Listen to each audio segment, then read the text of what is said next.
Since the hosting of the first Paralympic Games at Stoke Mandeville in 1948, to coincide with the London Olympic Games and the formation of Scottish disability sport in 1962, disability sport has come a long way. The modern Parallel Olympics, or Summer and Winter Paralympic Games, are currently held in the same stadia with the same support infrastructure as the Olympic Games. Performance athletes and players with impairments face the same challenges, access the same support structures, and reap the same rewards as their Olympic peers. There has never been a better time to be involved in disability sport. This DVD seeks to signpost, encourage and inspire children, young people and adults to consider disability sport as a way of life or simply a leisure pursuit. Great Paralympians from Scotland may have excelled on the world stage for 5 decades, but the movement is always searching for new, quality performers to follow their lead. The first issue to consider is, does the child or adult have an eligible condition?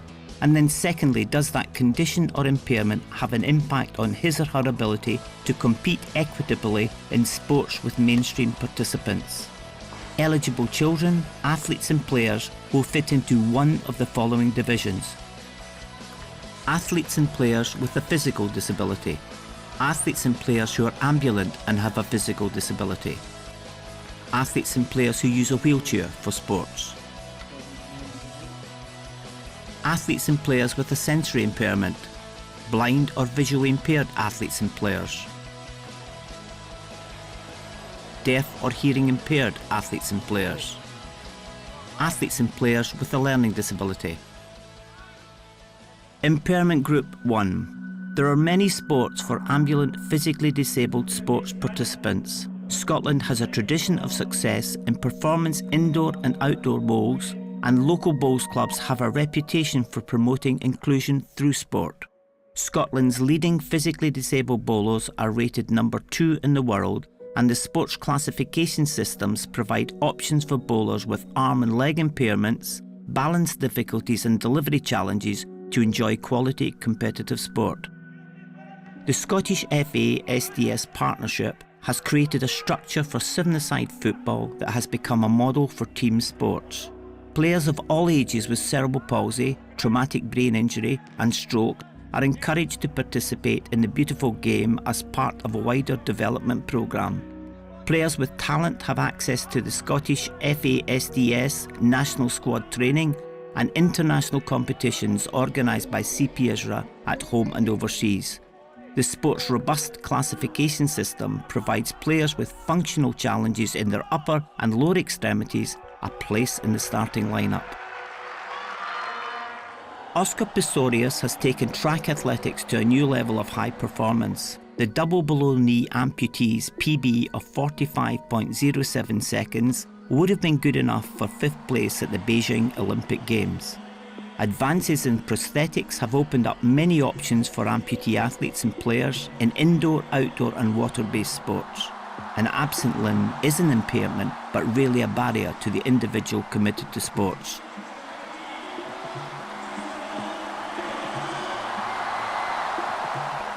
SDS has a long history of success in disability performance swimming development.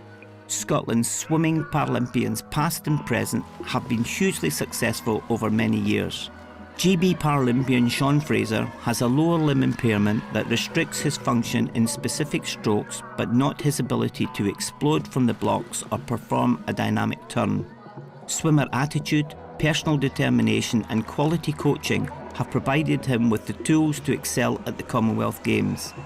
The SDS ability-based swimming classification system has offered generations of ambulant swimmers with arm, leg and trunk impairments the opportunity of pan-disability competition with a chance of success.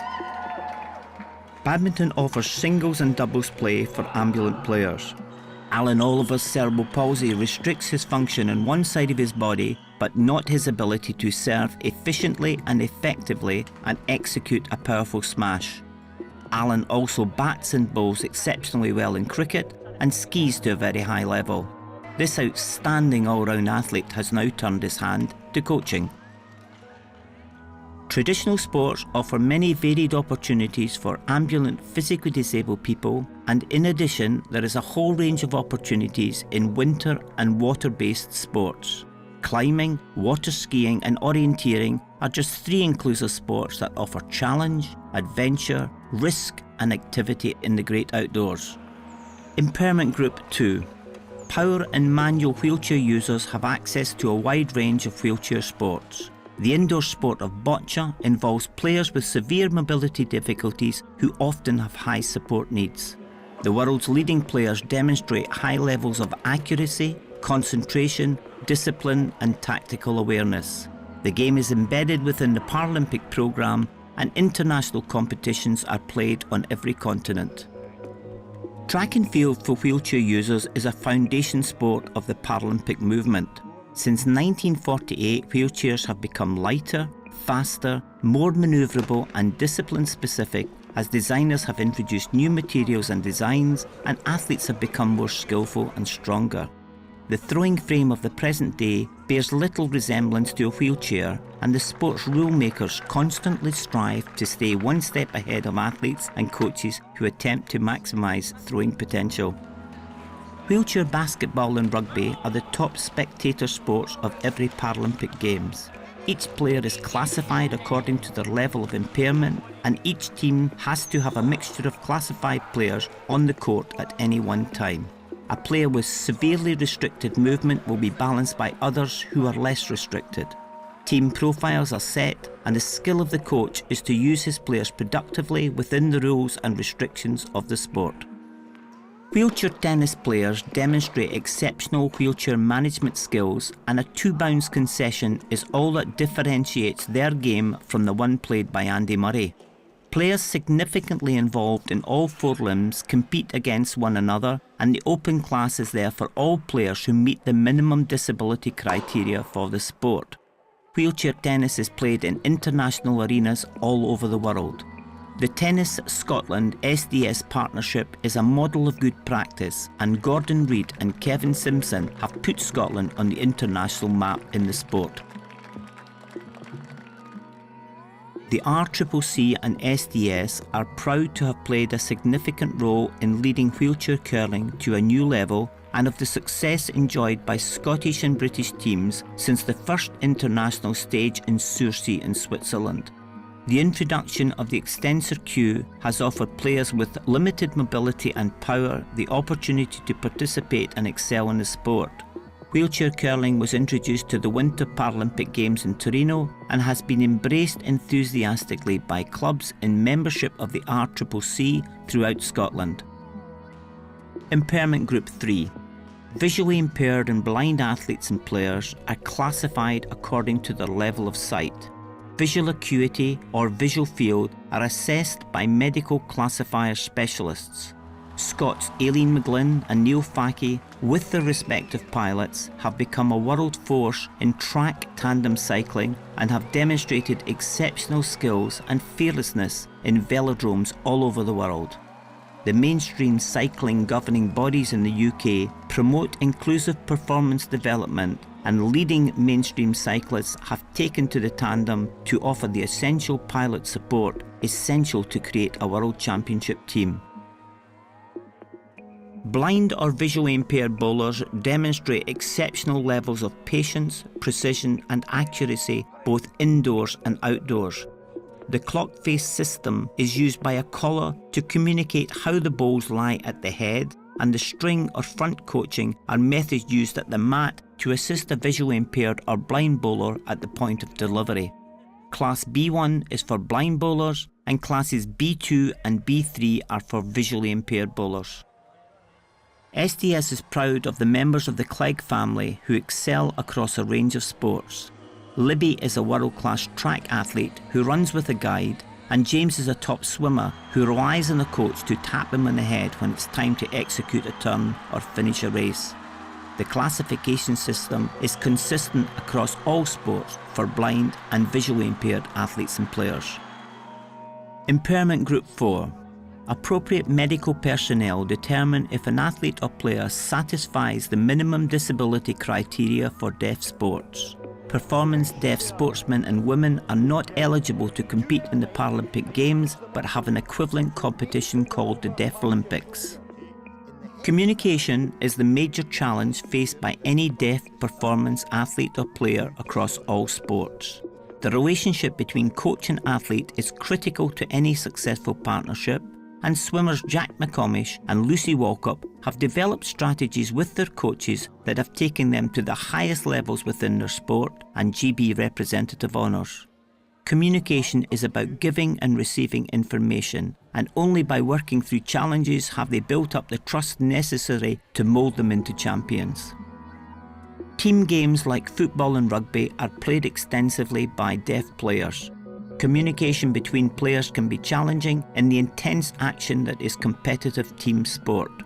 Players lose much of the experience of spectator appreciation, and officials are very skilled at controlling games in an appropriate manner. Many deaf athletes and players excel in mainstream sport at the highest level. The majority welcome and appreciate the opportunity to train and compete in an environment that recognises the challenge they face living in a non-hearing world. Impairment Group 5. The involvement of athletes with a learning disability in the Paralympic Games in London in 2012 will end a period of exclusion for the largest community of disabled sportsmen and women from the highest level of disability sport. Robust classification procedures are now in place which address critical factors such as age of onset of impairment, level of intellectual disability, and impairment impact on sport. It is a welcome turnaround for Scots such as Craig Rodgie and Scott Quinn, who lead the swimming rankings in the S14 class in 2011 and have broken through into Team GB at the right time. Each swimmer trains and competes in mainstream and disability swimming world, emphasising the important role played by sport in fostering the principles of inclusion.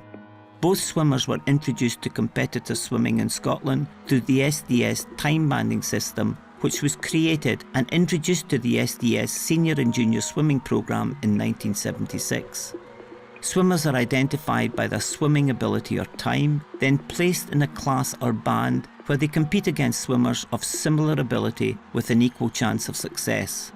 SDS introduced a similar system to track and field in the early 80s and increased levels of participation considerably. Each system has survived to the present day with minimal alteration. Equestrian sports demonstrate clearly the potential for sport to include athletes with severe and complex needs when appropriate support systems are in place. The RDA, as the governing body, has over many years perfected volunteer and coach training. The RDA and partners have ensured the sports are fully accessible with the introduction of sophisticated systems for assisting riders with severe balance and mobility difficulties. The hugely positive relationship that develops between horse and rider confirms the benefits of involvement in sport for children, athletes and players with severe learning disabilities. Special Olympics is an international movement that offers multi-sports opportunities to children, athletes and players of all levels of ability with a learning disability. Engagement in major events at home and overseas is a major attraction of the Special Olympics programme, but some Scottish areas promote the Special Olympics ethos within their local programmes. For over 30 years, SDS and SOGB have worked together, and the beneficiaries have been the athletes, players and coaches who have experienced a smooth transition from one programme to the other. The commitment of each organisation to the sporting development of children, athletes and players with a learning disability is very special in Scotland. We have attempted to identify the athletes and players who are eligible to participate in disability sport. Reference is made to the history of SDS involvement with the growth of disability sport at home and overseas, and identifies some of the sports popularised by athletes and players with different impairments. The principles of inclusion through sport are evident throughout.